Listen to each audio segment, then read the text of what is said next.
Bienvenue à toutes et à tous dans cet entretien de la rubrique écologie de Blast. Aujourd'hui, je suis avec l'entrepreneuse engagée Eva Sadoun. Eva, bonjour. Bonjour Paloma. Je fais une petite précision avant de commencer, on se connaît, j'aime pas faire semblant, donc je te propose qu'on se tutoie pendant cet entretien, si ça te convient. Alors aujourd'hui, on va parler de la finance et de comment ce secteur opaque impacte notre quotidien, notre planète, mais aussi peut être un levier immense pour lutter contre la crise écologique qu'on est en train de vivre aujourd'hui. Donc on va parler des solutions pour ce faire, mais aussi du fameux monde d'après, dont on a beaucoup parlé il y a un an et qui semble assez loin. Mais avant ça, je vais te présenter. Donc Eva, tu as 30 ans et tu as déjà quand même un CV assez impressionnant.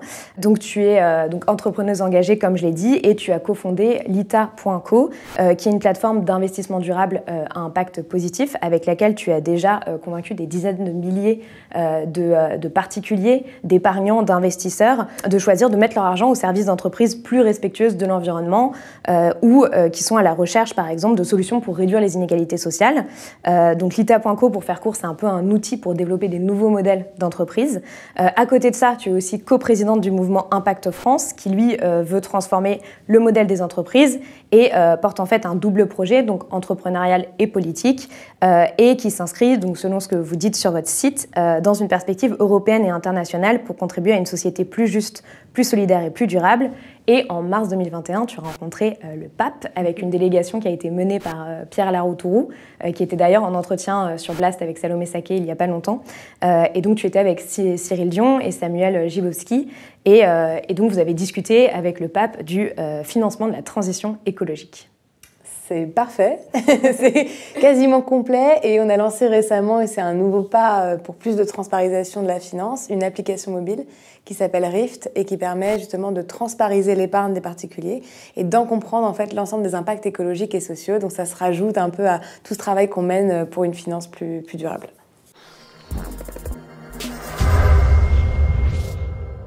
Ma première question, et elle peut paraître un peu éloignée, mais c'est une question que j'aime bien poser en entretien. Est-ce que tu t'imaginais faire tout ça enfant ? Est-ce que ton rêve d'enfant, c'était de redresser la finance ? Non, certainement pas. Quand j'étais plus jeune, effectivement, j'étais un peu tributaire, comme tout le monde, du monde dans lequel on vivait. Et j'essayais de comprendre les leviers très tôt. Donc au début, je cherchais une réponse un peu spirituelle quand j'étais très jeune. Puis ensuite, j'ai cherché une réponse un peu militante. Donc je me suis engagée assez tôt au collège, lycée, dans des mouvements militants, des mouvements sociaux. Et puis au final, en fait, en grandissant, j'arrivais pas à trouver les vraies réponses et les vraies clés en fait de compréhension du monde dans lequel on vivait. Et l'économie, elle s'est un peu présentée à moi comme étant un lieu en fait, qui permettait de comprendre réellement le monde dans lequel on vivait. Et ça a été vraiment aussi sanctuarisé par le moment de la crise financière en 2008, qui est l'année de mon bac, et où j'ai commencé à réfléchir à ce que j'allais faire après. À la base, j'avais plutôt des envies artistiques, et finalement, j'ai réalisé pendant cette crise que si on voulait vraiment changer les choses, il fallait comprendre le cœur du système. Et si une petite crise aux États-Unis en fait, crée un cataclysme économique mondial, c'était peut-être là le cœur du système, et c'est pour ça que j'ai voulu m'y intéresser. Donc c'est la crise des subprimes, l'origine de ton engagement pour faire bouger les choses dans le monde de la finance. Ouais, c'est bizarre, mais ça l'est parce que j'ai trouvé en fait l'effet systémique assez intéressant, et vu que je me suis toujours intéressée en fait à une forme de métaphysique, et j'ai trouvé que la finance finalement avec cet effet systémique, il fallait déjà comprendre comment ça fonctionnait. C'est pour ça que j'ai voulu m'y intéresser, mais au début d'un point de vue plus recherche. C'est pour ça que j'ai fait une prépa normale et que j'ai voulu plutôt faire des études en économie, macroéconomie, etc. pour comprendre les impacts.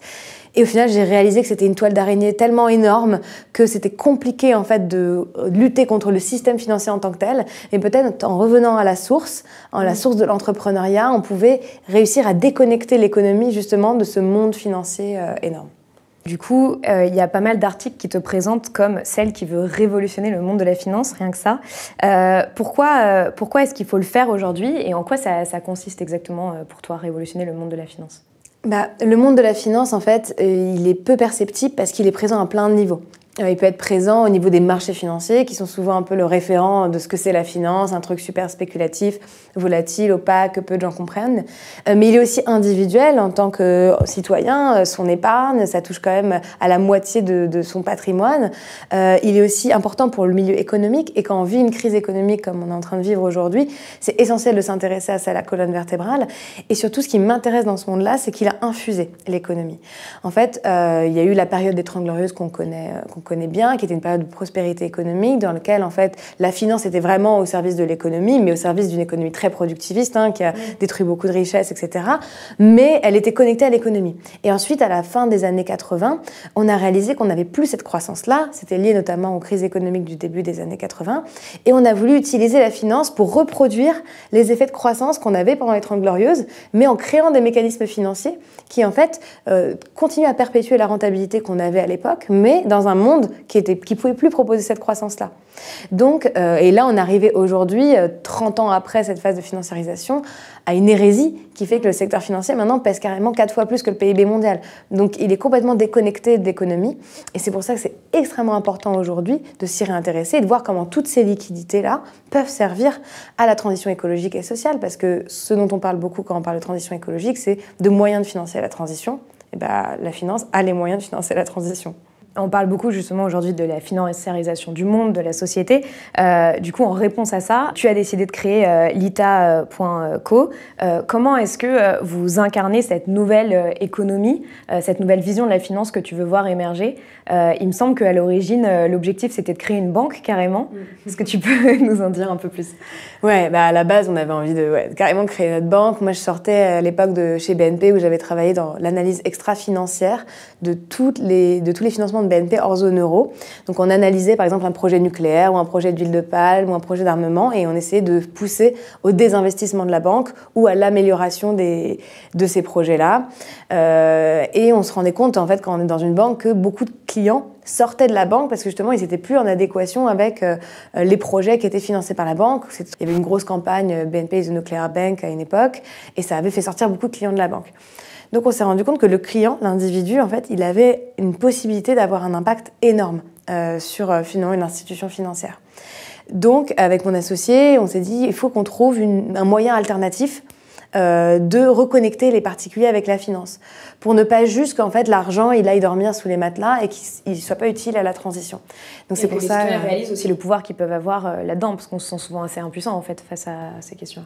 Exactement, parce que quand vous allez effectivement dans votre banque, vous avez des produits ultra packagés, vous n'avez pas nécessairement beaucoup d'impact, et même l'économie, ça paraît un peu imperceptible. Et c'est vrai que l'éducation à la finance et à l'économie est assez mal faite en France. Il faut faire des études spécialisées pour pouvoir être éduqué, alors que c'est le monde dans lequel on habite. Sans être un peu complotiste, je pense qu'il y a une forme d'opacité voulue pour qu'on mise d'informations sur le fait que c'est un milieu très opaque, très compliqué, pour que les gens ne s'y intéressent pas. La plupart des Français, par exemple, aujourd'hui, ne savent pas que les banques françaises sont les premières investisseuses dans les énergies fossiles en Europe, par exemple. Bien sûr. On va y revenir. Tout à fait. On a très peu de connaissances, effectivement, sur ce que financent nos banques. Et puis, on a très peu de connaissances sur la finance en tant que telle. Donc, du coup, vu qu'on ne comprend rien, on s'y désintéresse. Et du coup, les intermédiaires font un peu ce qu'ils veulent. Et avec une plateforme comme Lita, avec mon associé, on s'est posé cette question. Comment recréer vraiment de la compréhension et être capable de rendre les particuliers vraiment acteurs? Si on crée une banque, on allait recréer les mêmes mécanismes, les mêmes produits, en faisant de la solidarité, certes. Mais au final, on n'allait pas permettre au grand public de mieux comprendre réellement comment fonctionne la finance. Et finalement, le meilleur moyen de comprendre comment fonctionne la finance, c'est d'investir son argent dans une entreprise. Et qui plus est dans une entreprise qui propose un réel modèle alternatif, qui propose de relocaliser des emplois dans le textile, qui propose de construire des logements sociaux, de produire des énergies renouvelables. Et c'est un bon premier moyen pour un particulier, et surtout pour des entrepreneurs de 23 ans, c'était un peu compliqué de créer une banque, de pouvoir réellement réavoir accès à cet investissement auquel, avant nous et avant les plateformes qui se sont créées, on n'avait pas du tout accès. Et donc, l'idée, c'est que n'importe quel citoyen peut investir à partir de 100 €, c'est ça, dans un projet d'entreprise ou des investisseurs ou des investisseurs ou des assureurs privés, il me semble. Tout à fait. Alors, on a des citoyens, on a à peu près 30 000 citoyens qui ont investi en ligne dans 160 projets. Ça représente à peu près 70 millions d'euros aujourd'hui. Et ils ont effectivement pris des actions. Donc, ils sont devenus actionnaires, comme Blast qui a fait une campagne de part sociale. C'est un peu la même chose. On demande aux particuliers de devenir réellement partie prenante des entreprises du territoire ou en prêtant de l'argent, donc en finançant des obligations. Et on appelle ça des obligations vertes ou des obligations sociales parce que, à la différence d'un prêt classique, le taux, il est indexé à la performance sociale ou écologique du projet. Donc ça, c'est aussi renouveler le rapport qu'on a à la finance. Le financement, il n'est pas fait que sur des indicateurs financiers, il doit être fait sur des indicateurs de performance aussi sociale ou écologique. Donc les particuliers, en fait, simplement investissent dans ces entreprises en ligne et ensuite suivent leur portefeuille, voilà, comme leur livret, où ils ont telle entreprise qui leur dit un peu combien de personnes ils ont recruté cette année, quel a été l'impact écologique, quels sont les nouveaux projets, et ils sont vraiment partie prenante de l'économie du territoire. Et on est présent en France, Belgique, Italie et bientôt Luxembourg. Donc c'est un changement de paradigme total sur la notion même de performance économique. Complètement, parce que en fait, la vision qu'on a de la réussite économique et de l'efficacité économique, elle est complètement édulcorée et elle est même plus réaliste, même d'un point de vue économique. Que ce soit les indicateurs financiers, aujourd'hui, ils ne révèlent pas nécessairement si une entreprise est en bonne santé économique, c'est-à-dire si elle est capable d'employer, si même elle est en croissance, etc. Donc nous, on a envie de se réintéresser aux vrais critères. Donc quand on communique sur le reporting des entreprises, on donne les informations sur le nombre d'emplois créés, l'activité à proprement parler, son développement, son impact écologique positif et son impact sociétal aussi dans le territoire dans lequel elle se développe. Alors justement, moi, c'est un sujet qui m'intéresse particulièrement chez Blas, c'est l'écologie.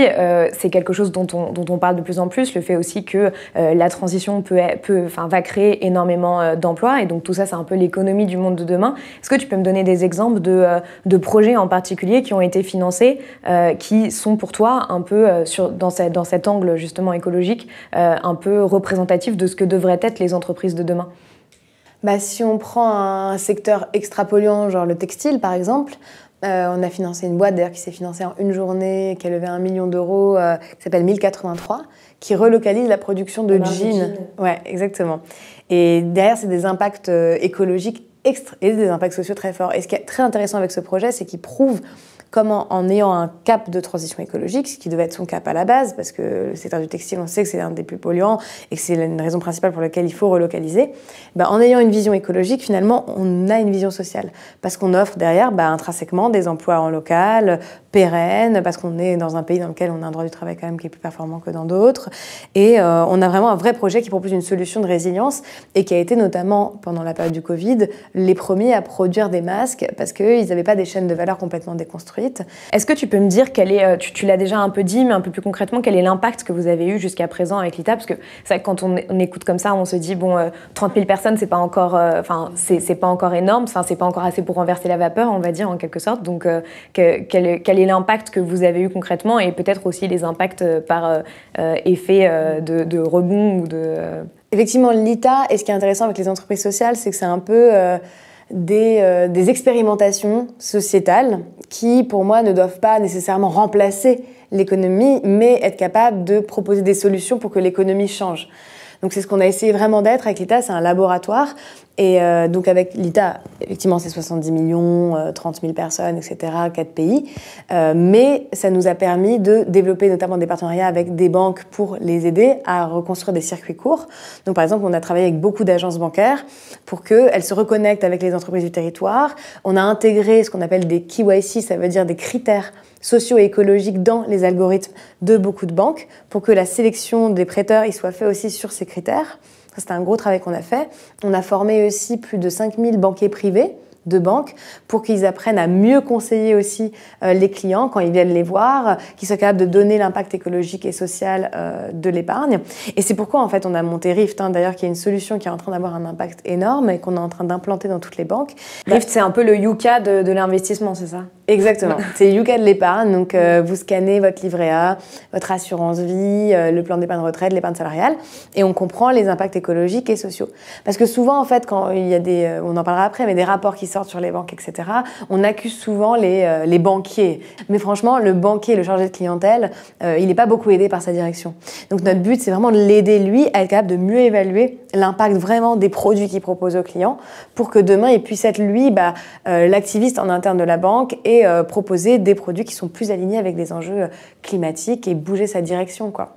Mais alors, est-ce que ça peut réellement avoir un impact face à justement la direction, les directions de ces banques-là? Dans les banques françaises, on a les plus grandes banques mondiales qui, elles, font des choix et pour le moment se moquent un peu de ce que peuvent faire le banquier de quartier ou même les clients qui demandent à pouvoir avoir des épargnes plus responsables ou plus durables. Ce qui permet de changer une banque, c'est deux choses, c'est la régulation et l'épargnant. Très honnêtement, je l'ai vu dans ces dernières années, c'est vraiment ça qui a permis de faire changer la banque. Donc la régulation, nous on essaye d'y travailler beaucoup parce qu'on a aussi une petite agence de lobbying en interne chez l'ITA pour travailler sur des nouvelles normes écologiques pour le secteur financier en France et en Europe pour que demain on puisse pas être autorisé en fait à polluer autant, à faire tant de transactions financières qui font que l'argent n'est plus connecté au financement de l'économie, à faire qu'effectivement on ait une taxonomie, ça veut dire des textes qui identifient ce qu'est un secteur vert et ce qui ne l'est pas pour la finance et que ce soit clair pour le consommateur, à faire que la banque centrale, quand elle crée des liquidités, ce soit des liquidités qui soient conditionnées à des objectifs écologiques, etc. Donc ça, on essaie de travailler là-dessus parce qu'il faut réguler et surtout il faut être plus fort que les Américains, parce qu'aujourd'hui, en fait, ceux qui ont défini les algorithmes financiers dans le monde, c'est les Américains, c'est BlackRock. Grâce à son algorithme financier, il a révolutionné le marché financier international. Et là, il est en train de se mettre, BlackRock, sur les algorithmes écologiques. Donc si c'est les meilleurs algorithmes qui s'intègrent dans toutes les banques françaises, européennes, etc., on va avoir des algorithmes qui occultent 90% de l'impact climatique réel, en fait, des banques. On ne va pas revenir peut-être sur la méthodologie, mais en tout cas, leur méthodologie n'est pas du tout en lien avec la vision qu'on a, nous, en Europe. Donc, il faut être très fort pour pouvoir réguler au niveau européen et empêcher, en fait, au marché de pousser ces algorithmes. Et donc, contrer BlackRock, quoi. Ouais, ce qui est détente. Petit projet. Et effectivement, il faut aussi que le consommateur, il bouge. Et ça a un énorme impact. Enfin, très honnêtement, pour avoir été à l'intérieur de la machine bancaire, c'est limite ce qui a le plus d'impact, parce que la régulation, entre guillemets, ça fait chier les banquiers, alors que si c'est le client, en fait, qui se mobilise collectivement, tous ces clients qui se mobilisent collectivement, pour demander à ce que l'épargne française soit réallouée, et en fait, la banque aura tout intérêt à le faire, parce qu'elle propose au client les produits qu'il veut. Par contre, il faut aussi que le client particulier soit d'accord de prendre les risques de la transition écologique. L'idée, c'est que finalement, les Français comprennent où est leur argent. Parce que la plupart, aujourd'hui, assurance vie, ça paraît complètement fumeux pour les gens. Ils se disent, mon argent est placé quelque part. Mais qu'est-ce qu'il fait Oui. Tout le monde s'en fout parce qu'il y a aussi tout un mécanisme effectivement de garantie qui est apporté par l'État sur une partie de l'assurance vie. En gros, dans l'assurance vie, il y a 80% en moyenne qui investit dans ce qu'on appelle des fonds euros. Donc c'est en majorité du rachat de dette d'État. Et ça, c'est garanti par l'État, parce que l'État a tout intérêt qu'on rachète sa dette. Donc, du coup, les gens ne s'en préoccupent pas trop, ils se disent, bon, tant mieux. Moi, limite, ça ne me dérange pas qu'on rachète une partie de la dette de l'État et que la dette de l'État soit détenue par les Français plutôt que par des investisseurs canadiens ou chinois. Donc, moi, ça ne me dérange pas, ça. Par contre, le problème, c'est qu'après, sur le reste, on va avoir très peu de transparence. Donc, on sait que ça va financer des entreprises du CAC, certains fonds, etc., mais on ne va pas du tout savoir réellement si le fonds, effectivement, il achète vraiment des actions d'entreprise, s'il achète des produits un peu spéculatifs. Et aujourd'hui, en sachant que les entreprises du CAC 40, il y en a que 3 à peu près qui aujourd'hui respectent la trajectoire de plus de degrés de l'accord de Paris. Donc, exactement. Donc en fait, limite, le problème, c'est pas qu'on investit dans les entreprises du CAC 40, c'est qu'on se rende compte juste du pouvoir qu'on a avec notre épargne. Parce que si on agrège les produits d'épargne des individus, ça représente 80% des fonds de pension. Donc ça représente la majorité, en fait, finalement, des assemblées générales des boîtes du CAC 40. Donc individuellement, collectivement, on a en fait le pouvoir d'avoir une influence dans les boîtes du CAC. Moi, je suis pas du tout pour, je vais être très claire, pas du tout pour sortir de toutes les boîtes du CAC 40, mais d'utiliser la force de l'épargne pour justement demander en Assemblée Générale que ces entreprises s'alignent avec une trajectoire à 1,5 degré. Parce que si on se retire tous, il y aura des investisseurs chinois ou américains pour prendre les parts des Français. Donc, par contre, en y allant collectivement, on est capable de changer les trajectoires. Et c'est ce qu'on a vu avec Total l'année dernière, où on a eu des investisseurs qui ont déposé une mention pour que Total aligne ses engagements avec un scénario 1,5 degré. Et il y a eu uniquement 16% des votes qui ont été pour. Par exemple, BNP a voté neutre, etc. Et si on avait eu tous les clients de BNP, peut-être qu'on aurait eu 30% ou même 40% et que la mention serait passée. Alors, tu as commencé à l'évoquer, finalement, cette idée, ça rejoint cette question principale que beaucoup de personnes se posent aujourd'hui de comment est-ce qu'on finance la transformation écologique et sociale. Est-ce que tu peux justement me donner quelques exemples par rapport à ça, parce que tu parlais de l'argent des épargnants. Carrément. Moi, je pense que les deux choses qui fonctionnent, c'est celles qui ont réellement un impact.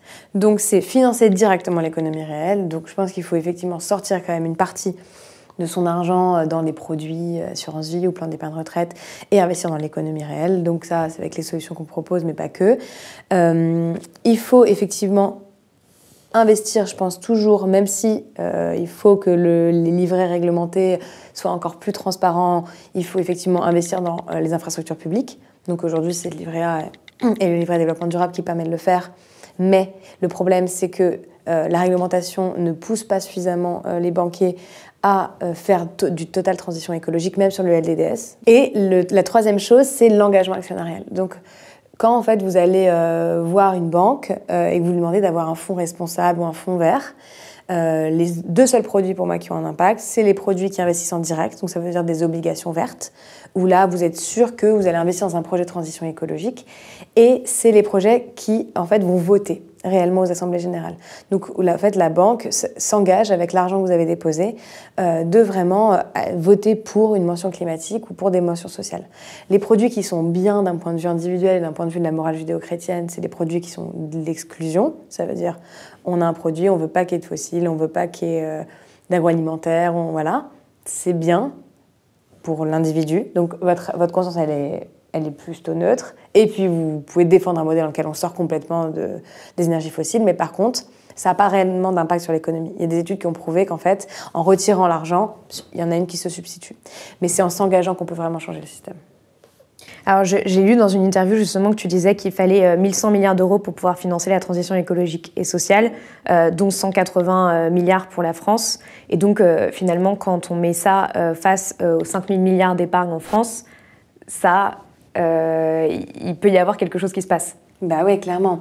C'est vraiment sur ça qu'on milite. C'est pour que, en fait, les 1000 milliards dont je parle, c'est de l'investissement dans les secteurs les plus polluants. Donc justement, c'est dans ceux qui ne peuvent pas vivre aujourd'hui une transition saine, qui vont devoir perdre des emplois, etc. Donc certains secteurs comme l'aéronautique ou l'automobile qui en fait nécessairement par leur transition vont perdre des emplois. Donc, et le secteur des énergies fossiles bien sûr. Donc ces 1000 milliards c'est de l'investissement long terme dont on a besoin et c'est de l'investissement qu'on a en fait de disponible effectivement dans l'épargne européenne. Et effectivement si on met ça au regard de la France avec les 5000 milliards on peut faire énormément. Alors, on va parler maintenant du récent rapport d'Oxfam. On reviendra aux entreprises après. Donc, il y a un rapport qui est sorti d'Oxfam et des Amis de la Terre qui démontre que, notamment, qu'il y a 4 grandes banques françaises qui ont investi 100 milliards d'euros pour renflouer les entreprises des énergies fossiles depuis début 2020, avec notamment une augmentation entre 2019 et 2020 de 22%. Comment est-ce que tu réagis face à ces chiffres-là que tu connais, j'imagine, et qu'est-ce que tu aimerais demander aux politiques là-dessus ? En fait, le problème, c'est que c'est les fossiles qui proposent le plus de rentabilité pour les actionnaires et que, effectivement, aujourd'hui, les banques vont vers ce type de produit. Donc, et la question, c'est pourquoi est-ce que ce sont ces entreprises-là, alors qu'il y a les risques physiques, c'est-à-dire les risques causés par le changement climatique sur l'économie, sont énormes dans ces entreprises-là. On sait très bien que leur pérennité, elle est pas très longue, quoi. Très honnêtement, si Total continue à faire du pétrole, à un moment, il n'y en aura plus. Donc après, ce qu'on veut, c'est qu'effectivement, ils arrêtent de l'extraire. Mais très honnêtement, les risques physiques sont énormes. Donc même économiquement, c'est un mauvais pari. Non, c'est un mauvais pari à long terme, c'est évident. Donc en fait, justement parce que c'est des entreprises qui sont menacées, elles vont faire beaucoup d'opérations, de rachats d'actions, etc., qui pour proposer beaucoup de retours sur investissement à leurs actionnaires. Et en plus, c'est des entreprises qui, en fait, vu que le capitalisme est quand même basé sur la rareté, vu qu'on est dans une situation de rareté, l'action coûte cher, etc. Donc c'est des entreprises qui sont assez, aujourd'hui, performantes à court terme, mais très peu performantes à moyen terme.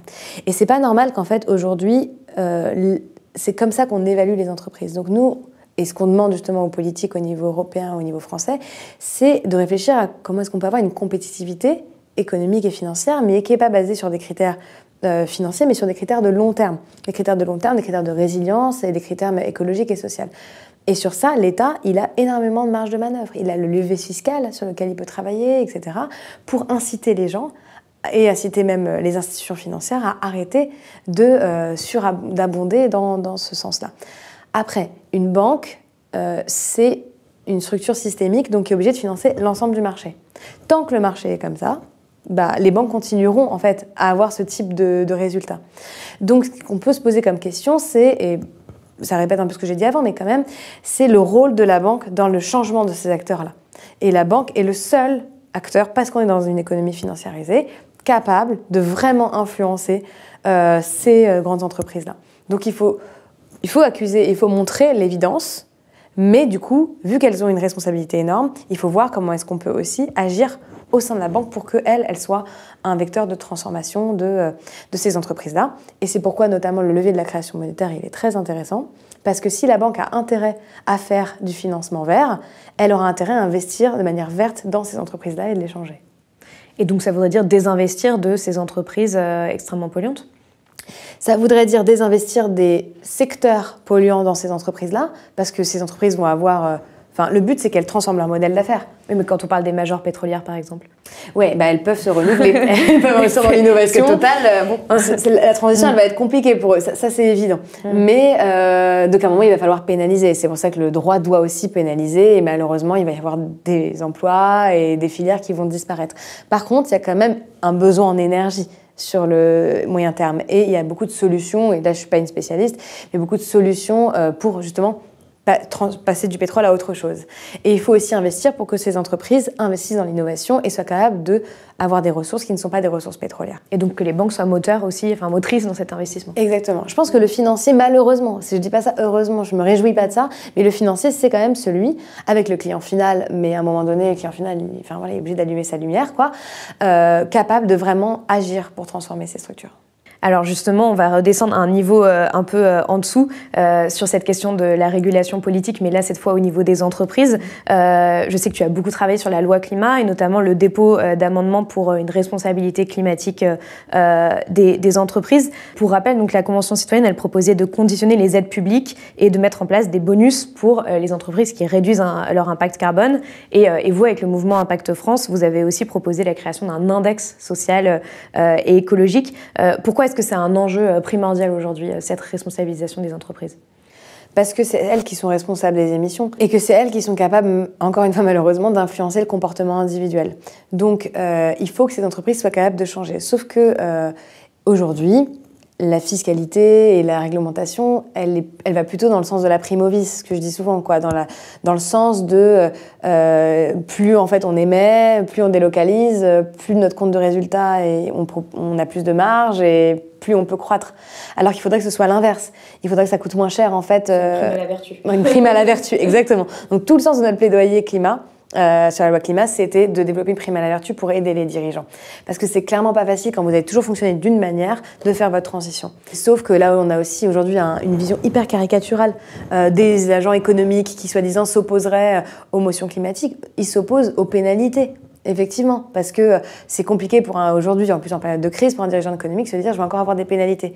Mais le sujet, c'est de savoir comment est-ce qu'on les incite réellement. On l'a fait à une période sur l'innovation, on a été capable de créer une fiscalité, des modes de financement avantageux, etc. au niveau européen, au niveau français pour déployer des solutions innovantes. Il faut qu'on fasse pareil sur l'écologie. Donc il faut qu'effectivement il y ait une éco-conditionnalité sur les aides publiques, sur tous les leviers que l'État a, donc son financement avec la BPI, son financement avec le PIA. Oui, qu'à chaque fois ces investissements soient conditionnés en disant aux entreprises qui vont en bénéficier, ou des prêts d'ailleurs, vous devez atteindre un certain nombre certaines performances sur l'impact écologique que vous allez avoir et l'impact social. Exactement. Et que ça, ce soit fait aussi au niveau européen. Parce qu'en tant qu'entreprise, parce que souvent quand on dit ça au MEDEF, ils rétorquent « oui, mais on va leur rajouter des conditions, etc. » C'est pas le moment. Sauf qu'en fait, en tant qu'entreprise, en phase de crise... Geoffroy Roux de Bézieux qui a dit ce matin que justement, il ne fallait surtout pas toucher à la réglementation, que c'était la meilleure chose que l'État pouvait faire. Oui, mais voilà. Mais alors qu'en tant qu'entreprise en période de crise, on est encore plus sujet à la réglementation financière. Parce que justement, l'Europe et la France ont peur, donc on nous fixe des ratios parfois complètement absurdes. Je ne vais pas rentrer dans le truc, mais en gros, on est contraint aujourd'hui par la réglementation financière qui n'est pas nécessairement pour nous un bon levier d'efficacité économique.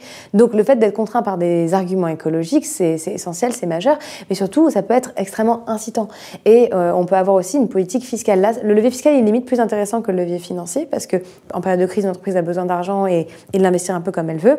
Par contre, sur le levier fiscal, on peut faire beaucoup de choses. Par exemple, si on dit que les impôts de production, ça veut dire quand une entreprise, elle produit un t-shirt, par exemple, pour le truc le plus basique, mais n'importe quoi, et ben, l'impôt qu'elle paie au moment où elle produit, parce qu'elle paie...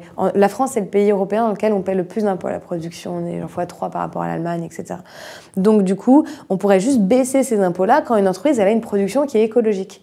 Et ça crée un vrai incitant, parce que ça donne envie, en fait, aux dirigeants d'être plus vertueux d'un point de vue écologique.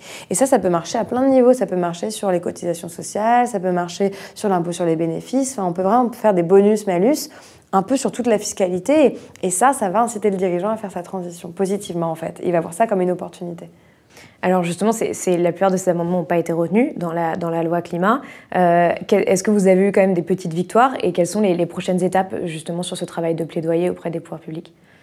Alors la victoire qu'on a, c'est déjà que tous les groupes parlementaires ont déposé nos amendements. Déjà, je trouve que c'est une victoire. Que ce soit l'index social et écologique, que ce soit l'éco-conditionnalité, la fiscalité, etc. Vraiment tous, quoi, de droite-gauche, quoi. Et du coup, on se dit que du coup, il y a vraiment une adhésion, au moins en fait, du monde politique en fait, à ces nouveaux critères. Donc ça, c'est pas mal. Les victoires concrètes qu'on ait eues, on a une victoire sur la commande publique. Donc les critères effectivement environnementaux ont été intégrés à la commande publique. Par contre, il y a un alinéa en dessous où en fait les critères économiques restent quand même des prioritaires. Ils ne sont pas non plus au niveau des critères écologiques. Donc nécessairement, vu qu'il y a primo vice, on a peur que ça incite pas.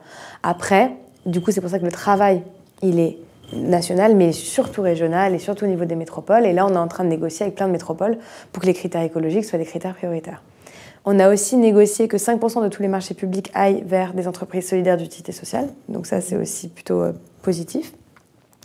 Et on a eu un amendement sur le greenwashing aussi qui est passé, et ça, c'est vraiment pas mal, parce que finalement, le marketing, c'est quand même l'outil le plus puissant de transition d'une entreprise. Et si elle n'est pas autorisée à faire du marketing vert, si elle ne respecte pas les bons critères, ça peut l'inciter à faire sa transition. Donc on pense que ça peut avoir un impact. Du coup, l'amendement qu'on a fait passer, c'est qu'il y ait une instance qui régule le greenwashing, ce qui est déjà nouveau, et que s'il y a preuve de greenwashing, donc ça veut dire j'ai un packaging vert sur un smartphone, alors que, voilà, 80% du coup du budget de la publicité serait en pénalité. Donc pour des grosses campagnes, ça peut être énorme. Une campagne Galeries Lafayette ou une campagne... Ouais. Donc là, du coup, l'idée, c'est de créer plutôt un mécanisme dissuasif, quoi. Voilà, exactement, tout à fait. On a parlé du rôle des politiques, du rôle que les pouvoirs publics pouvaient avoir dans cette idée de révolutionner notre économie, la finance, etc. Qu'est-ce qui manque aujourd'hui ? Est-ce que c'est du courage ?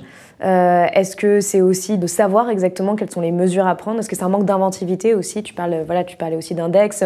On a beaucoup parlé aussi du fait de repenser le PIB en tant qu'indicateur de la croissance. Qu'est-ce qui manque ? Je pense qu'il manque de la conviction. Ceux qui ont réellement bloqué, c'est le gouvernement et ses deux ministres. Enfin, un président et deux ministres, quoi. Quel ministre ?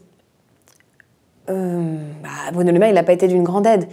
Après, le problème, c'est qu'il a eu une vision très puissante à un moment sur la finance verte, mais je pense qu'il n'a pas la conviction. Et c'est pour ça que c'est un problème de conviction, mais je pense que c'est le problème que nos dirigeants ne sont pas des entrepreneurs, que réellement la transition écologique pouvait être une opportunité pour les entreprises. Et systématiquement, quand on parlait de ça, ils répétaient un peu ce que disait le MEDEF, vous avez tué les PME, elles ne sont pas capables de faire leur bilan carbone, etc. Je pense qu'on a aussi des corps intermédiaires qui sont beaucoup trop puissants en France, c'est n'importe quoi. Enfin, le MEDEF dit quelque chose, c'est parole d'évangile, quoi. Donc ça, c'est... Voilà. On a aussi une conviction qui est fausse, qui a été répétée plein de fois à l'Assemblée, qui est que c'est le dialogue social dans l'entreprise qui permet de faire transiter le milieu économique. Donc le dialogue social, c'est celui qui s'opère entre les syndicats patronaux et les syndicats salariés, au niveau national ou dans les entreprises. Et il y a plein de députés qui ont dit ça. Et c'est pour ça qu'il y a eu une mention qui fait que les sujets écologiques, maintenant, vont être intégrés aux sujets traités par le CESE. Le CESE et le Conseil économique, social et environnemental. Voilà, tout à fait. Et au sein des comités d'entreprise. Donc ça veut dire que c'est les salariés et les patrons qui vont s'entendre sur les engagements écologiques. Sauf qu'en fait, c'est une méconnaissance totale de la progression sociale dans le milieu économique, parce que tout les avancées qu'on a eues d'un point de vue social dans le milieu économique, ils sont toujours venus du politique. Ils sont jamais venus du dialogue social. Et ça, c'est vraiment une méconnaissance. Et c'est pour ça que l'État, le sujet écologique, il doit être pris par l'État, sinon on n'aura jamais d'avancée. Et aussi, il y a une croyance libérale, qui est une croyance, on ne peut rien y faire, vu que c'est une idéologie, selon laquelle, en fait, si les citoyens veulent ça, on va aller vers la transition écologique. Et quand vous écoutez les discours des différents vice-présidents, etc., du MEDEF, ils vous disent ça. Toutes les entreprises, elles ont une stratégie écologique, parce que les citoyens veulent ça, etc. Mais finalement, on se rend compte que c'est pas vrai, quoi. Les entreprises n'arrivent pas à faire leur transition. Et les dirigeants... Ou c'est un changement de façade. Exactement. Et dans la communication. Exactement. Mais ils ne sont pas suffisamment outillés. Et je pense qu'avec juste un tout petit peu plus de conviction, on pourrait aller vers ça. Et il y a encore aussi un souci qui est une vision liée à la compétitivité et à la libre concurrence. Et on n'a pas envie d'abandonner ce dogme-là. Et il va falloir l'abandonner rapidement si on veut vraiment avoir un projet économique qui est durable en Europe. Et ça, c'est un problème qu'on a au niveau des traités européens, en fait, qui privilégient le droit à la concurrence à justement le fait d'investir et privilégier certains secteurs. Il y a peut-être une chose qui est pas prise en considération, c'est que si on n'agit pas aujourd'hui face à l'urgence écologique, potentiellement notre économie dans 30 ans, elle s'effondre aussi pour plein d'autres raisons. C'est qu'il y a aussi cette idée que le principe de précaution, que ce soit même d'ailleurs sur la question de la crise sanitaire ou sur d'autres choses, d'investir maintenant coûterait beaucoup moins cher que d'investir dans 10 ans. Mais exactement, en fait, c'est là que notre plaidoyer est devenu audible. Hein. C'est pour ça que d'ailleurs on convainc maintenant les députés, etc., qu'il y a encore des gens qui sont un petit peu... voilà, mais c'est qu'aujourd'hui, on n'a pas le choix pour la résilience, effectivement, de nos économies. Et même le discours, en fait, de réussite économique, il est complètement paradoxal par rapport à ce que ça amène en termes de richesse de nation. Quand on voit le président de la République, du coup, dire que son objectif, en fait, ultime pour la réussite économique de la France, c'est qu'on ait 25 licornes qui soient investis par des fonds américains, qui ne payent pas d'impôts en France et qui recrutent, qui licencient une partie de notre tissu productif. Enfin, je comprends plus en fait quel est le principe de la richesse des nations. Et c'est pour ça qu'il faut vraiment rapidement quitter l'idéologie. Totalement déconnectée des citoyens, quoi. Elle est complètement déconnectée des citoyens et même de la réussite économique de la France. Et c'est pas le PIB qui nous a aidés pendant le Covid en fait. C'était notre capacité à produire, c'était notre capacité à innover. Et très honnêtement, on a prouvé qu'on était extrêmement mauvais aussi d'un point de vue de l'innovation, qu'on n'investit pas suffisamment dans la recherche et qu'il faut se réintéresser à ces métriques réelles et tangibles. Alors justement, pour terminer ce bout-là, j'aimerais qu'on parle des citoyens, des citoyennes. On a parlé du niveau politique. Qu'est-ce que quelqu'un qui nous regarde, là, qui nous écoute, peut faire très concrètement pour révolutionner le monde de la finance à son échelle ? Il peut déjà prendre conscience, parce que c'est vrai que c'est un milieu assez compliqué et dont on a un peu peur. Et il faut effectivement prendre conscience de ses impacts. Donc là, effectivement, d'être capable d'analyser son épargne, de se pencher dessus, de regarder son livret, son assurance vie, de voir ce qu'on finance, l'impact écologique que ça, etc. Après, quand on a pris conscience, c'est d'aller voir vraiment son banquier pour lui poser les questions, faire des demandes, parce qu'on peut faire des recours en tant que particulier en envoyant « je refuse que mon épargne finance ça, je veux que mon épargne soit alignée avec une trajectoire 1,5 degré, je veux que voilà ». Et en faisant ces demandes-là, le banquier a tant de temps pour vous répondre et vous proposer une nouvelle réallocation. Donc ça, on peut le faire d'un point de vue individuel. On peut effectivement décider d'investir soi-même dans l'économie réelle. Et on peut aussi agir collectivement pour ça.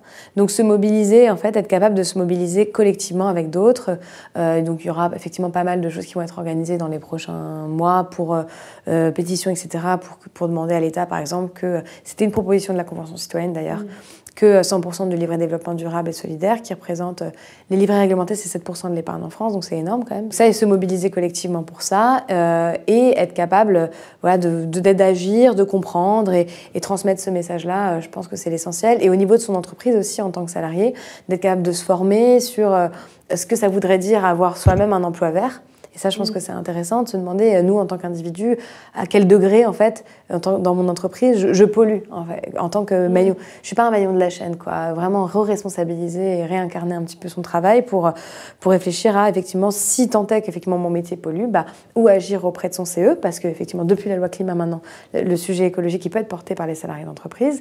Donc, effectivement, agir au sein de son CE pour réfléchir à la transition de son propre métier, ou soi-même, effectivement, essayer d'être créatif au sein de son entreprise ou en tant que dirigeant. Ouais.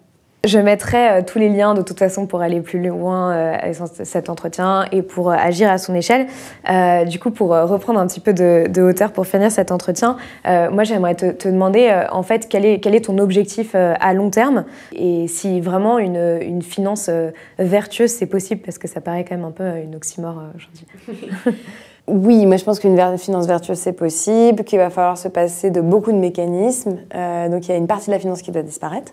Mais par contre, effectivement, vu les enjeux énormes de transition qu'on a, la finance, elle doit être mise au service de ces enjeux de transition. Donc moi, mon rêve, c'est que tous les mécanismes financiers ils soient conditionnés à ces objectifs-là. C'est que les indicateurs changent, c'est qu'on évalue la finance sur l'emploi qu'elle crée, sur l'impact écologique qu'elle a, sur la capacité d'innovation qu'elle a permis d'infuser dans une entreprise. Parce qu'il y a encore plein de clichés selon lesquels la bourse, par exemple, c'est l'innovation.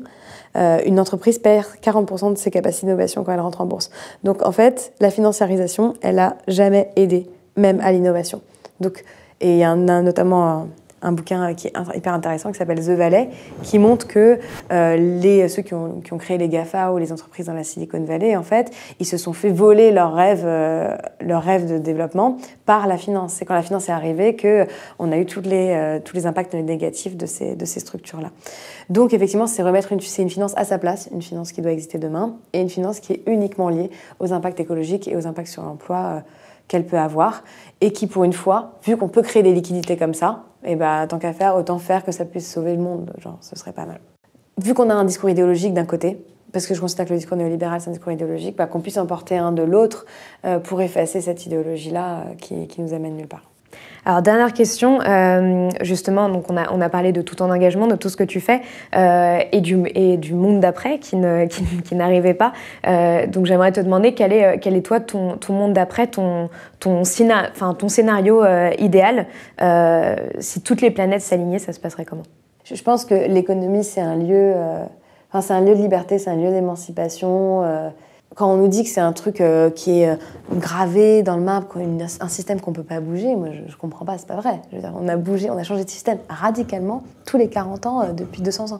Il serait temps que l'économie prenne moins de place et la finance prenne moins de place, mais en tout cas la période que là on peut vivre, c'est pas celle-ci, parce qu'elle a une place énorme. Par contre, c'est la remettre au service de la paix, de la prospérité, du développement humain. Je pense que c'est quand même une clé de paix. C'est pas pour rien que on se tape dessus différemment, mais quand il y a une situation économique, un contrat économique qui est sain et stable entre deux êtres, deux organismes, etc., d'un coup, il y a une paix sociale qui s'instaure. Donc je pense que l'économie, avec un bon contrat social et écologique, est capable de remettre de la paix. On a la capacité d'opérer une trajectoire, une transformation de la trajectoire. L'économie est capable de le faire. Donc là, le monde de demain, pas le monde d'après à proprement parler, mais en tout cas le monde de demain que j'aimerais qu'on opère, c'est de réutiliser ces mécanismes et de les retourner, de tout réinverser, de changer notre regard, de avoir un regard réel sur ce qui se passe et pas un regard qui est complètement obscurci par je ne sais quoi. Mais donc les étapes concrètes qui mèneraient à ça, ce serait quoi? C'est si on se dit par exemple du côté des citoyens, du côté des politiques, etc. Pour moi, le levier, il est pas citoyen, il est institutionnel. Parce que l'impact qu'on a en tant que citoyen, il est quand même assez minime. Et malheureusement, on consomme ce qu'on peut consommer et on vit dans le monde dans lequel on vit. Donc il faut qu'au niveau politique, on transforme notre socle économique. Il faut que les traités, que ce soit européens, que ce soit les institutions internationales comme le G7 ou que ce soit en France au niveau constitutionnel, en fait, on ne puisse plus en fait vivre dans le mensonge que l'économie et la finance est neutre, mais qu'on soit obligé de répondre de nos actions en tant qu'agent économique. Donc, effectivement, toutes nos politiques publiques économiques soient dirigées vers la transition écologique et l'impact social et le bien-être de la population et des indicateurs sains comme des indicateurs liés à la santé ou liés au bien-être de l'environnement. Donc, inverser tout ça, rien qu'en inversant tout ça, au niveau des traités, ça va avoir un effet de propagation énorme et ça va faire qu'une banque centrale, elle crée de l'argent pour la transition écologique, qu'un investisseur, il investit que dans la transition, qu'une entreprise, en fait, elle soit obligée de créer des impacts écologiques et sociaux positifs. Et comme ça, on aura même, je pense, une paix sociale plus forte, parce que je pense quand même que énormément des crises sociales qu'on vit, finalement, elles sont beaucoup d'origine économique, et que la colonisation, en fait, elle est économique, et qu'on a remplacé la colonisation par une colonisation financière et économique, et qu'en repartageant les richesses et en recréant un contrat social économique sain, on peut arriver même à une paix sociale, au-delà même d'une paix écologique. Tu es optimiste sur les réalisations de ce scénario? J'ai peur qu'il se réalise trop tard. En fait, je pense qu'on va aller vers là, nécessairement, parce que dans tous les cas, les risques physiques, ils sont en train de se présenter à nous, donc les entreprises auront tout intérêt à changer de trajectoire. Mais j'ai peur qu'on le fasse beaucoup trop tard, les effets ne soient pas ceux qui soient escomptés, et que du coup, les gens qui obtiennent la richesse, du coup, la conservent, et qu'on crée encore plus d'inégalités dans la société, etc. Donc ça, j'ai peur de ce scénario-là. Moi, je suis optimiste quand même, parce que on a vu que les gens étaient capables de comprendre ça, et notamment pendant le Covid, ils ont été capables de comprendre ces enjeux-là, et que je pense que c'est par la compréhension et la transparence et l'éducation qu'on arrive à faire une transition. Donc on verra ce qui se passe en 2022 aussi, on verra ce qui se passe lors de la présidence française à l'Europe. Je peux rien prévoir, mais en tout cas, je pense que si on se mobilise très collectivement, on pourra inverser et redemander nos droits démocratiques. Pour pousser les pouvoirs publics à agir. Ouais. Merci beaucoup. Je vais te poser une toute dernière question avant de conclure, que j'aime bien poser à la fin des entretiens. C'est si tu as une œuvre, donc un podcast, un livre, un film qui t'a particulièrement inspiré, où tu te dis si tout le monde l'avait lu, vu, entendu, le monde irait mieux. Qu'est-ce que tu aurais à conseiller? Alors, en fait, j'ai pas envie de mal dire les noms des deux autrices, mais vu que c'est un sujet duquel on n'a pas parlé et qui est pour moi hyper important, qui est le sujet de la propriété, moi je conseille vraiment Le genre du capital. C'est un bouquin dans lequel on prend conscience en fait, du fait que si on n'agit pas sur la propriété privée en tant que telle, on ne pourra pas en fait, inverser la tendance. Parce qu'aujourd'hui, la propriété du capital économique est héréditée de génération en génération par des générations d'hommes. Même dans les familles riches, en fait, c'est finalement l'homme qui récupère le capital productif. La femme récupère le capital financier ou les vieilles baraques, quoi. Et ça fait qu'on a un seul public et un lieu de pouvoir économique qui sont en fait occupés que par les mêmes personnes, avec les mêmes formations, des mêmes réseaux, etc. Donc qui ont des œillères complètement, et je pense que c'est en partageant aussi le pouvoir économique qu'on arrive à prendre d'autres décisions, parce que c'est vrai qu'on a beaucoup parlé des solutions institutionnelles, etc. Mais finalement, une transformation du leadership économique peut aussi radicalement changer la donne. Moi, j'y crois beaucoup. Je pense que si on change les profils à la tête des lieux de pouvoir économique, on est capable de transformer le leadership économique et peut-être d'arriver demain à une transition aussi radicale que celle dont on a parlé aujourd'hui. Donc, et en s'intéressant à ce livre et au genre du capital, et à la manière dont le capital du coup se transmet, et en prenant conscience de ça, on peut avoir moins d'idées reçues sur la question de la propriété et être capable d'agir au niveau de cette propriété-là. Donc, en fait, on se rend compte que, et dans ce livre-là, avec tous les calculs qui ont été faits, que la femme, en fait, concrètement, elle est rémunérée pour 1/3 de son temps de travail, alors que l'homme, il est rémunéré pour plus de 2/3 de son temps de travail, qu'elle est héréditaire de moins de 10% du capital économique, et que du coup, il y a au-delà du fait d'avoir des places dans certains lieux, il faut qu'on se réapproprie les lieux, et il faut qu'on repartage le capital. Enfin, moi, personnellement, si j'étais à la tête de ces décisions-là, je pouvais prendre une baguette magique, je diviserais complètement le capital détenu par les entreprises et le capital immobilier, je le répartirais dans la population de manière juste, et je pense que rien qu'avec ça, on peut assister à une transition. Merci beaucoup, Eva, pour cet entretien. On vous retrouve très bientôt sur Blast pour un autre entretien de la rubrique écologie. À très vite.